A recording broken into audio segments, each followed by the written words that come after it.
Hello mga kaibigan, maligayang pagdating sa aking channel. Ang bagong balita ay nagmula kay Ozgay Girl at Serkan Kayaglu.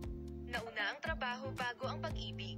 Sa puntong nagpa siya ang sikat na aktres na makipaghiwalay sa kanyang kasintahan, napag-alaman na ang mga sikat na artista sa mundo na sina Ozgay Girl at Serkan Kayaglu ay naghiwalay sa relasyon na kanilang naging madamdaming kasal sa loob ng ilang buwan. Ito ay inaangkin na ang karera ng pag-arte ni Serkan Kayaglu ay may impluwensya sa kanyang desisyon. Ang dahilan kung bakit nagpa siya ang aktor na si Serkan Kayaglu na makipaghiwalay kay Ozgay Girl ay nakakuha ng atensyon ng lahat sa social media. Sina Ozgay Girl at Serkan Kayaglu, na maligayang kasal, ay nagawang maakit ang atensyon at paghanga ng lahat sa kanilang magkakasuwato na kimika at kahangahangang mga pagtatanghal sa serye.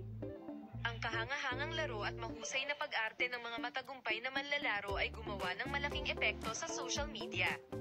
Ang punto tungkol sa paghihiwalay nina Ozgay Girl at Serkan Kayaglu ay pumirma si Serkan Kayaglu ng isang bagong proyekto. Ibinahagi ni Serkan Kayaglu sa social media na mayroon silang relasyon na sinalubong ng higit na selos ni Ozgay Girl, gaya ng hinahanap ni Serkan Kayaglu pagkatapos ng mukha ng mga screen.